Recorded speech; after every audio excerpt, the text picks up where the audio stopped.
Now, Sonic the Hedgehog has had a pretty rocky history when it comes to downloadable content. With its games for the most part being simple, single-player platformers, there really isn't that much need to have the players spend more money on extra items or levels or characters. They would be appreciated though. Of course, we've seen that change, however, with the release of Sonic Frontiers, which by far has had the most ambitious set of DLC packs out of any previous Sonic game. But I'd argue this DLC is being treated more like an extra year of development time. I would honestly say that nothing introduced throughout this year of added content has felt like anything that shouldn't have been in the base game. Not that I mind that much, I'd rather have it added later for free than not at all, but it does make me feel like we missed out on so much extra content Frontiers could have had. If they didn't have to spend this entire year adding in things that don't just come off like Sega gave them the extra time to actually, you know, finish the game. And then it got me thinking, has any Sonic game had truly good DLC? And the answer is, yeah.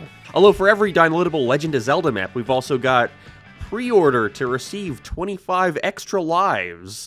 I mean, they're practically giving it away, how could I not jump on this? And that's to say that Sonic has had a pretty rocky history when it comes to DLC over the years. Sega were actually pretty ahead of their time releasing DLC for Sonic games as far back as Adventure in the goddamn Dreamcast. But they've had their ups and downs. There are Sonic games out there that didn't really need DLC that got it, and others that felt like fans would happily allow themselves to be milked for everything in their wallets, but nothing ever came. So today let's take a look through every case of DLC in Sonic games, and see which one offered the most to the consumer.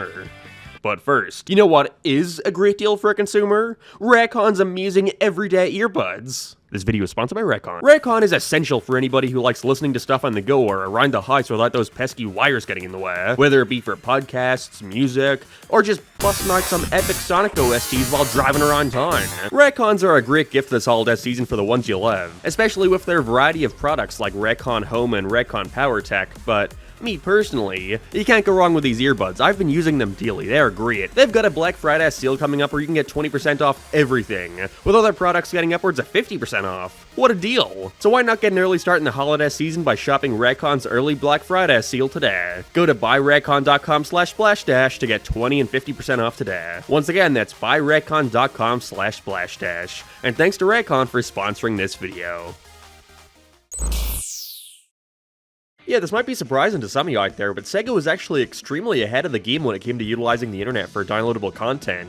Hell, you could even consider Sonic and Knuckles an early case of DLC if you wanted to. I mean, I don't, but I wouldn't blame you. Sadly, there isn't a whole lot to say about its DLC. Again, it was very early. I think Sega were mainly just experimenting with different ways to bring players back to a game after a while, or even using it to bring in extra revenue. In Christmas of 1998, you could find Christmas trees around Station Square that played various Christmas songs like Jingly Bells, Joy to the Lost World, and Silent Forest. There we go. Similarly, there were New Year's and Halloween events too. Twinkle Park would get filled up with jack-o'-lanterns and various other Halloween-y items and such. You could make a good guess for what most of these were. Just simple visual additions throughout hub worlds. There was also some gameplay DLC too though. Like one where you had to locate 6 cards that had the face of the Dreamcast's director on it. Famitsu Magazine had 5 Hedgehog pictures around Station Square. They had a bunch of banners and balloons to celebrate the Dreamcast's launch in different regions. They had a Y2K event where you could find hidden rings and stages that if hit would play Palm Tree Panic, strangely enough. And the most interesting ones I want to mention are with the sponsors, particularly Reebok and AT&T of all companies. The Reebok one would hide Eggman containers around Emerald Coast, and the top 50 players to complete this challenge would win prizes. I would hope the actual shoes they were promoting with billboards around Station Square. And the AT&T one would mainly just plaster their logo around Speed Highway, Sand Hill, and some Knuckles digging event. If there's something to gauge from this, it's that Sega wanted to do DLC but didn't have the time or resources to actually do much of anything interesting. The only cool one here is the Reebok thing. Next. Sonic Adventure 2 actually had some pretty cool DLC, which is a shame because it rarely, if ever, is ported to the new versions of the game. When was the newest one? Like 10 years ago? Oh, cool. What is most definitely a shame, however, is that the only gameplay additions here are for the karting mode, which, like, is anyone ever playing that? Get some friends over to play Sonic Adventure 2 karting. They had an Egg Robo course and kart, similar one based off Fantasy Zone, and a new kart for Sonic. Wonderful. What I think's way cooler are the Christmas and Halloween costumes for the 2-player mode. We got some cool designs here like Pumpkin Sonic, Santa Sonic, Skeleton, and Santa Shadow. You could probably just fill in the blanks for the other characters. I'm sure all folks care about here is seeing the Rouge costumes. Have at it. Overall though, Sonic Adventure 2, pretty solid DLC. I'm stunned it has more unlockable costumes than Frontiers.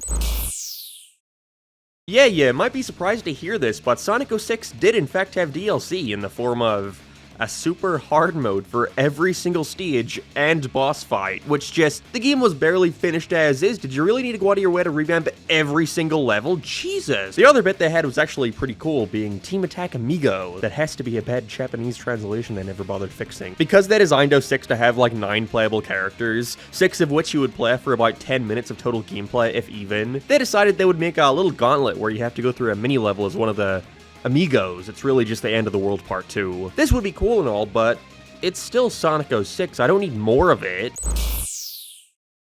Okay, Sonic Unleashed I think might actually have the best DLC of any Sonic game out there, no joke. So Sonic Team designed Extra X, day and night, for almost every single continent, which could either be hard modes of existing stages or completely new ones. If there's one thing you know about these stages, it's that they're incredibly difficult, with bottomless pits and spike balls galore. You have no idea what my reaction was upon seeing that many of the awkward design choices here that take you out of the game's immersion by just shoving various random objects around the level immediately reminded me of Sonic Frontier's regular level design, oh god. Either way, if Sega ever wants to print money from Sonic fans through DLC, this is the way to do it. Just reuse all the assets you've already made for the base game, and design new feeling levels out of it. It really is that simple. Boy, if only we had a Sonic game with a super loose plot and an incredibly diverse set of assets from all over the franchise that they could endlessly update with bonus acts and possibly even entirely new ones. Good thing that game doesn't exist, or I would be extremely pissed off.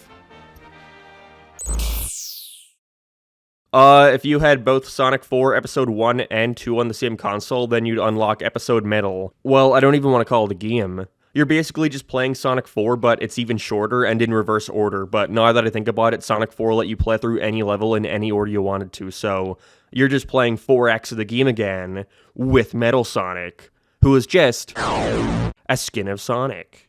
Perfect. I had this game in the Wii, even had the shitty little Mario Kart wheel ripoff that tried doing, and so I never knew All-Star Racing had DLC, but it did apparently. Metal Sonic again, neat. Also a new track, the Egg Hanger, which was put in the next racing game, so there is literally no reason to go back to this one, great. I don't know, this is cool and all, but if you're gonna bother to do this, then why not make more than one track? Was this really bringing that many people back to this thing? Boy, if only we had a Sonic game with a super loose plot and an incredibly diverse set of assets from all over the franchise. Fuck off. Okay, no, for real. You want to know what the DLC for Sonic Generations is? Casino Night Zone from Sonic 2. Not a level, mind you, but a pinball table.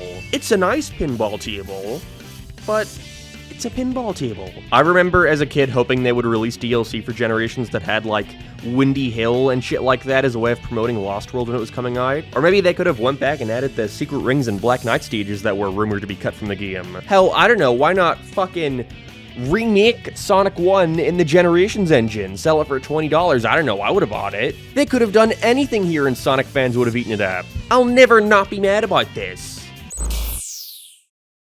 What the fuck is a Yogscast?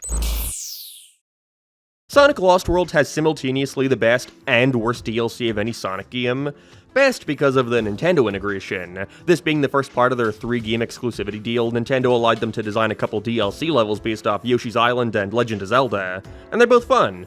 Yoshi 1 takes you through a side-scrolling level where you can collect Yoshi eggs that when carried to the end of the stage would give you a 1-ups. And the Zelda stage had you running through Hyrule and then inside a Key of Dressed in Link's tunic where you could collect rupees, that then translated into a shit ton of flickies. Basically, these were the grinding levels and they were great. Also, if you pre-ordered the game, you got the Deadly 6 bonus edition. I remember scrambling to pre-order this thing thinking it would be extremely rare, but every time I see this game in a secondhand store now, it's always the Deadly 6 edition. It just gives you a boss rush with a Nights into Dreams reskin. And the bosses are not the highlight of Lost World, let's just leave it at that. But I forgot to mention, it's also the worst for extra content. Did you know they had a special deal with Amazon going on for its release?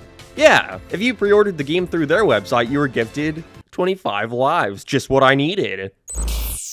This was around the time companies were really desperate to give you anything extra to warrant pre-ordering a game you don't even know is any good yet, and so their way of convincing you with Boom was glowing outfits. I was genuinely pissed off as a kid that this wasn't available in Europe.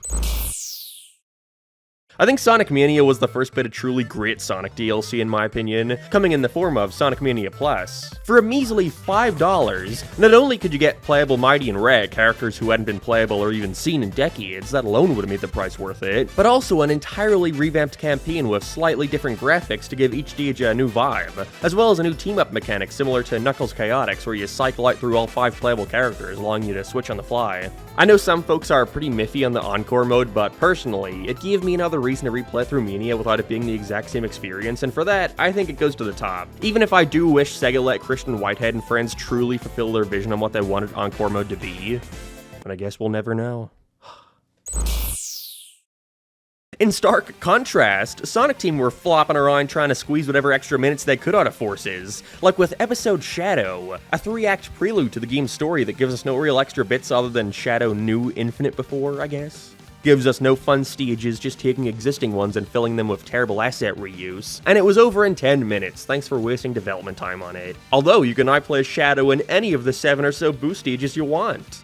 You know, as long as they don't have any QuickTime events, which is most of them, great. And finally, shortly after the game was released, they announced Super Sonic would be returning as downloadable content. For $2.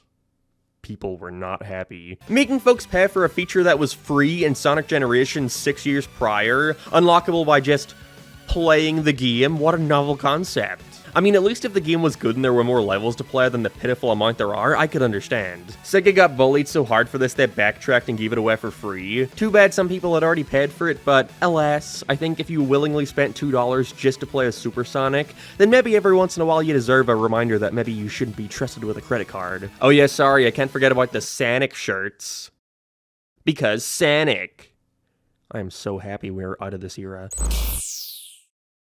Now we enter our current era for Sonic DLC, what I like to call, oh god, please figure out something to make them buy, please! In Colors Ultimate's case, we got music that you can pay to listen to. Every other stage has 3 remix tracks, but if you want to listen to Planet Wisps, then fork it over, dickhead. The worst part is, the remixes are infinitely worse than the originals. You are quite literally paying Sega for a worse experience. Oh yeah, and also gold and silver shoes, I guess, and an electric movie aura effect. Shut up and take my money. Oh god, I gotta go over this mess. Whose decision was this, and why do we still get them? Is this appealing to anybody? Does this give them comfort that Sega sees them as anything more than a blind consumer? You can pay extra to listen to music from games that aren't in the collection. Boy, wait till Sega finds out about YouTube. You can get a couple hard missions, that's fine. Some backgrounds for when playing in 4x3, and coolest of all, the ability to zoom in on those 3D islands. I think I'd rather spend $5 for a kick in the dick. Then, the Plus DLC came out this year for Amy Rose, Knuckles and Sonic CD, and 16 bonus Game Gear titles. Otherwise known as Not Worth It, Should Have Been in the Base Game, and Who the Fuck is Playing Teal Sky Patrol.